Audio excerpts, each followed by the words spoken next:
Hazvina kumira zvakanaka mhuri yeZimbabwe. Iyo zvinezvi ndauya ndina mujibha chaichaye panapa takutaura zvevanhu vekuti mawo veteran vakarwa hondo vakarwira nyika macomrade havasi kufara nekuda kwezvinhu zvavasiri kufara nazvo. Regedzai ndivafonere titaure panapa tinzwisisane muchinzwawo. Kana muchinge mune questions munozosangana neni comment section, but regedzai timbovhura hombe because you know me very well. Regedzai tione kuti vanodaira here panapa vakwanise kusangana nemi.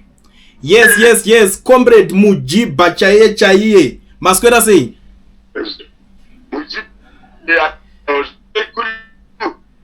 Aiwa, tibozve kuti sanganai nevateereri apa.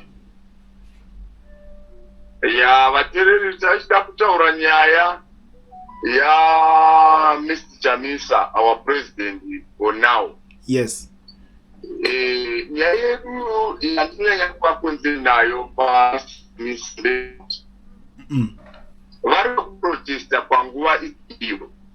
Nyaya tiri kuchema panapa ndeyekuti zvinomirira zvakaita hazvichadi kuti zvinzi ndezvani, kuti pane patinofanira kurwa semapato, iri bato rakazvimirira, iri bato tichizvimiririra, pane patinofanira kurwisana ezokozi irimo mupolitics ende zvirimo pasi rese endisipilitari. But now taakuchiti isitu nyaya yatiri kuda panapa ngatimire semhuri tione kuti tarwisana nechiri kuda kuti tisazova mhuri yakabatana, kana kuti tisazochero unenge ada kugara paanenge agara pachigaro unenge haazokwanisi kupagara, hapana unozokwanisa kugara. Vatamisa vaifana kuti pakauya chavangu vachiri kuva ma-MPs avo, taka takatarisira kuti vachamisa shall say something chiita kuti tipinde mumastreets. Ndiyo nguva yata takatarisira iyoyo. Vakatadza kubuda maresults, vakabirwa maresults avo. Ndo time takatarisira kuti vataure kutaura nhasi. Apa nhasi apa tichitaura nyaya yokuti vachamisa kana kuti kuuye vageza, kana kuti tiri kuendera Zimbabwe, people Zimbabweans ine kwateke patine panoda kuchinde senyika. Ibva vaita opposite manje, ndo pane problem yangu. I don't know kuti vamwe, but ingine maonere angu ndokuti vachamisa havaifanira kuti nhasi vabuda vachiti ndiri kuda maresults a2023 apa vari kuudza vageza vakaba maelections evageza vari kutora indo pandati zviona varume tiri kubira vanhu, tiri kuitira vanhu zvakashata. So please join me tigadzirise apa nepapa zvandinoonawo, zvandaonawo ini mubi, because takatarisa vachinhu vari kuti ageza akanga achirwa vanhu, akanga achidibva taaripenda akari kutaura kuti varume zvandanchiitani zvakashata, bandinoda kukuonesai uye ndokutungamirira ini, because ndinozwa kuti panokongeresa kuti vanhu varonge papi, unorovesa vanhu ndiani, unopirisa vanhu ndiani. Ndizvitobva kuti anopenga, hamusi kuona kuti taakupenga maZimbabwe. Ichokwadi papi, taakupenga tisu, because munhu auya achitaridza vanhu chokwadi kutarisai muone kuti aiwa varungi zvatiri kuita zvazvisizvo. Isu madhara takutosvika pakufa, takabva kuhondo yacho tapedza hondo tikagara, hapana chikubuda, hapana chikufamba, hapana chiri kubuda, hapana chikufamba kuri kana wakatarisa. Ini ndichida vhera ndichibva kuno kuSouth Africa ndichienda kumusha. Mazuva ano ndiri kutora ruti yokuenda kuHage kunotora marasha ndidzoka nawo kuSouth Africa. Rodi haina, hapana pokuti unogona kuita rodi. Unoziva kuti rodi yaiyai negonyeti waifamba kuma5-6 hours unenge wasvika kuHage. But iko zvino unototora time inogona kukostira kuti ndogona kusunga mubhula wayo na6 o'clock ndonosvika kuma6 o'clock 4 hours. Hapambike rodi, ende havasi kugadzira, vari kungesa madheta vachipedza izvozvo. Iyo rodi yatinobva kubva panapa haisi kufambika zvakare yebridge Chirundu iyaya, haisi kufambika, yakapera mberi uko, hakuna kupera kugadzirwa. Wotarisa National Sports Stadium yakangopaka iitira bablas, vakatozopedzisira vovhura nenyadzi. hapana chinoitwa negovernment chiri kupera. Tooneswa zvinhu zvakaita saizvizvi tobva tadzidzira atitakure vachii. Ipapo ichokwadi izvi hapana chatiri kunge chireva hatichazivi zvatinoda. Vachamisa vanofanira kuziva kuti vanodiwa nevanhu. Vachidiwa nevanhu vanofanira kuona kutambura kurikuita vanhu vabva vabvisa selfishness, because apa ivo vari kungotaridza kuti vari kungoda kugara pachigaro basi zvokuti vanhu vari kuona nhamo yakaita sei havanei nazvo. Because kana pauya nyaya yakadai inoita kuti vanhu vasaona nhamo, kana ivo varipo pakuti vanhu vasaona nhamo. Munhu anouya achiti vanhu vasina nhamo akauya ivo hafani kuitisana nemunhu iyeye. Ivo vachitaura kuti vanongoda kugara then vanogona kurambavo vachikundinya nayo. Asi kana nyaya yavo iri yokurwadziwa mwoyo nemazimbabwenzi, mafiri ari kuita muzvipatara, mazimbabwenzi mamwiri avari kuita mvura nemadhodhi muharare, mazimbabwenzi mapoto atiri kusangana nawo, mazimbabwenzi machallenges ese economically atiri kusangana nawo, kana ivo vachiti vari kurwadziwa neizvozvo vanofanira kuteerera what kana ichiti kundo protest vanofanira kuiteverera. Because why? Because izvozvo iri kuda kutambura kuvanhu geza revolution. Haina munhu wairi kuketa, iri kuda kubvisa kutambura kwevanhu. Saka kana uchida kuti vanhu vasatambu vasiri centered vanofanira kuteerera izvozvo kuti kana imbopindai mustreet kuti zvinhu zvipeno sei. Aiwa pakajeka ndiri kutozvinzwisisa ene ndiri kutonzwisiwa ipapa, but ngatimbotarisai pane ma-concern avakareisawo handiti because at the end of the day inini I have to advocate kuti timbotry ndichitry kuita neutral, even though imi mune side renyu the way mataurira muri kuzviita vari kuti zvoni ivo vari kumbotya sofa because vakazoenderera mberi vachitaura kuti 2017 yakatingwadza kureva kuti handiti makanyatsoona zvakaitika. Ini zvangu I understand zvakaitika paipa nezvekuti vanhu vazhinji vakapinda mastreet anga ari mastructures MDC ende vanhu vaiva muZANU-PF vakapinda mastreets paya vashoma kana varipo maybe pane vari kuita noise izvezvi inogona kunge itori kana 10% or less pane vari ngatirese vakapinda mastreets vachijoina mautu paya. Saka amen zvinozofambiswa sei because maybe vanogona kunge vasina kuudzwa kuti tichakupai kana kutiwo position yakaita sei kuti munge munonzoita sei muchipinda panigirikini pacho ipapo mupawo kana zvinge zvaita onaika Mr. Gulliant Mr. Misa havafani vakawati.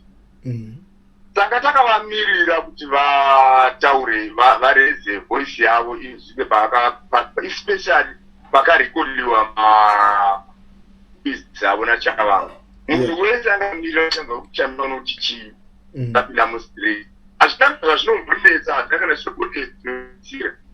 Ivo vanozviziva kuti kana vakati handei vakati turn left we turn left, vakati go straight, vakati turn right, vakati reverse, we reverse. Saka kana vachitya izvozvo hazvinetsi. Isu tinoenda patobvisa uyu munhu aripo iyeye wacho tomupa macondition kuti papera kana kuti ipapo macondition zvanga zvichiitika izvi handizvo. Saka kupinda mustreet kana musina kuita ichi neichi neichi iye hafani kuva so zvaakaita izvi Chamisa zvokuti unoona sokuti uri kuchechi. Aiwa politics nechechi zvakasiyana. Unotiudza kuti the same people vanobvisa uyo isu tinopinda futi mustreet tichirohwa tichiurawa tiripo. Naiona kuti hasi kukwanisa arambidzwa kupinda asi ane chimuti.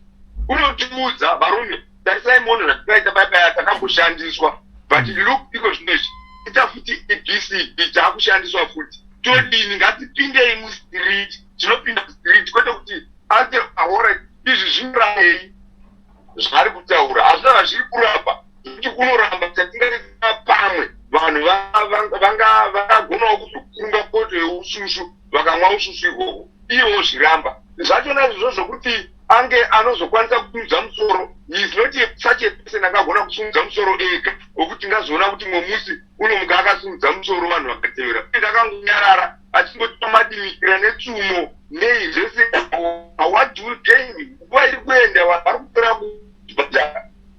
Saka toti chii Yeah, panenge pakaipa. All right, thank you so much comrade Mujiba chache. Zvandichaita apa pane umwe MP wandichazodeedza ndakumita interview or say the MP or activist. I will call you iye ozoya achinyatsotaura on behalf of Chamisa's side so that I think munokwanisa kumbochinjana 1 or 2 3 ma facts kuti zvinhu zvedu zvinyatso kuva a bit balanced. Yeah, but I don't support you and he must not take any advantage of Tinoti Agati right no tena Agati no it. But Anofana should play my chance you are you. Which Anofana copy the match up. What popularity or Gazabatakara or that could I miss good thing. This is Ivano. When they come match, Bondo Macha, he and you Aramba. Bondo Macha of Apudida. Here are Batimanta. Anobasi pisa dignitesi anobasi yes chinoita kuti anzi ndiye vanhu vanobvaza kuti saka kana nguva asipo ujenjuist murikuzvona zvatiri uye anyone ari vocal ari powerful papolitics he can simply easily overtake him by far because vanhu vanoda munhu ane courage kuti MDC anova ndo baba ve-CCC iinde mbiri yakaenda iyai. It's just because of Tsvangirai. Tsvangirai taenda nayo mastreet muHarare achino chirungu achita zvese he cannot no izvi zviri kungodaro kuti Chamisa but he never done anything that knows that nyembe tiri kumupa anekwanisa kana kuti iye unoida here ndoviwa ngani ngondiudzai michii chapo chaita iko zvizvi what do you want I'm not here to defend Advocate Nelson Chamisa. Ndirikungonzwawo hangu side of the story, but ndosaka ndati I will call one of the MPs vanonigirina ikoko vakarekolewa naShabangu ava oro kana kuti ari muparliament ndichachuza then moita se mombochinjanawo mafacts vachitaurawo side ravo nezvakanakira pazvinhu zvacho. No, you can do that. I am prepared to answer in the question. Alright, thank you so much. But ndikumbira my last words enyu kumaZimbabweans vari kunhigirina vari mutauni nevamwe vari kutya kupinda mutauni for ma demonstrations ari kuitika. Ma demonstrations ari kuitika yakanati apona kwa kubudirira apa. But because kufa kwatiri kutya tichangokufa madhonga achingokuma sezvavanotaura tichida tisingadi. Nzara yatiri kuti tichawana nzara inotyisa because ndabotora ime nzokutarisai muone vari kunzi ari kuda president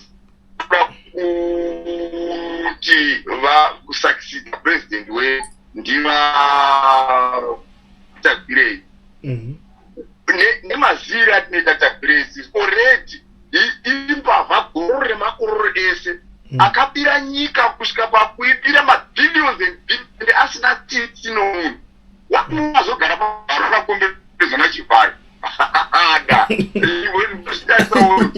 kana tikaita apa ukaona tikapasvedza apa dzedu tichakwesha magaro so paruwari tichikwesha dhurubha richibvaruka kusvika wakwesheswa kusvika wakusvika pabhonzo tingachagoni kukweshera magaro papa ndopaanokuregera Tagirei because haana tsitsi wadada kugara kuti munhu asina tsitsi nevanhu. Can you imagine kozonzi kwaitwa minister of finance Chivharo akagara achibata vanhu vari kufa vachicherwa kwinini one kwinini yokumwa iye achitora mari achindopa mutendi. Imagine wozoti tino munhu panapa takuzikanwa kuti wagara pachigaro chipi Chivharo. You can tell kuti tiri kuturamirwa nesvina.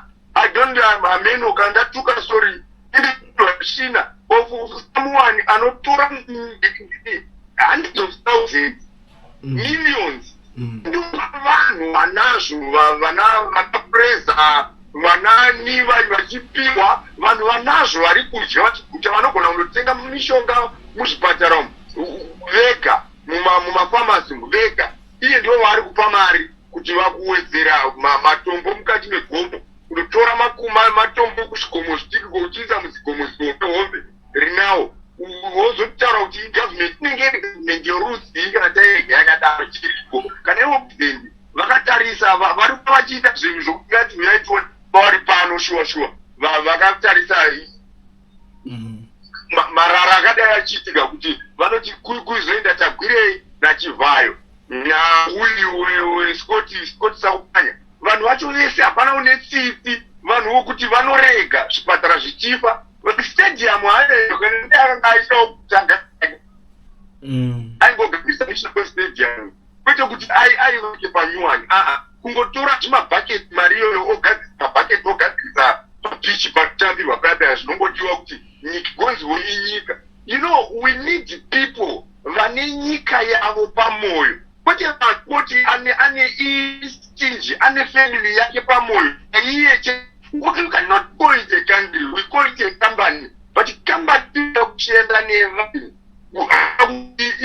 ingonzi ikambani yangu yaunongoita wakazviona kuti zvinhu zvakapusa kudaro izvo utadza kugadzirisa nyika ichiita zvayakaita izvozvi zvayakaita. Kana wakangoitarisa ndikapinda muzimbabwe muyamuyam kana ndakatarisa ndichiona nyika zvayakaita izvozvi ndinozwa kuadziwa kana ndichida nyika yangu. They must have the country and the people at heart. Ndinonzi mungani kwete shina yokutumira kundopa vanhu mudzikari wakokosora wakaona kuti vanzi chiya meno zvakacharwa nechimudhara chake yako unotora mari dzinokwana kurapisa vanhu wachipa vanhu kungopa munhu nokuti wati Sabatina can we say na leader anoita watingazoti mangwana izi tie leader wetu takagapa sitorega leader orutubo wati akamirira wakubopa kuti Sabatina kupiwa 80,000 come on man guys wakomana alright zara vanhu vari kufanira kushaya mishonga muzvipatara. Yeah, that's true. Alright, thank you thank you so much. Ndokufonera ifuti manje saka tiri kuti sisi alright, I say ndati thank you so much. Ndokufonera ifuti manje again zendi ngoda so ndipedziseni ndichibva ndaukanda imwe update yezvinhu zviri kuitika izveso ku Harare izvezvo. Alright, thank you so much Mr. Kulen. Alright, sharp, but I'll call you kana ndichinge ndazo honorable kana vachinge vauya tozokufonera ifuti. So muri Zimbabwe, that was Mujiba chaye Mujiba original. Vanhu vakatsamwa. Ila hanguka dzimwe zacho ina ndinyanyo kuda kudzidaira because munoza zvinoitika pane nyaya idzika. Ndikanyawa side mangwana muzonga kuti yo uri kudaira ninga anga chiti zvakati ninga ruti zvakati. Imimi kana mchiziva kuti munokwanisa kudaira nevamwe vanhu vanenge vachitaura zvinhu izvi. Uyai taurai neni ndingondiudza kuti Kulen ndoda kutombodairana ninga anenge ataura anyone womune manzwa achitaura panapa wamunofila kuti unokwanisa kuti ayo apa akarasika pakati kana ndoda kuzodzora naye pakadai so munokwanisa kundifonera because tinenge tichida kuti zvinhu tese tive neche kunonzi kurodzana njere kurodzana pfungwa ukataura wakadai umwe achitaura wakadai so tese tozokwanisa kubatsirikana semaZimbabweans. Zvamanje ngatimugumira panapa. Kulen TV team VAT asi vanhu vachishamsika. Kulen TV haichatsika saka subscribe wozolaika nechawana zvisapana chichazosha. Everybody say Kulen yeah. Information need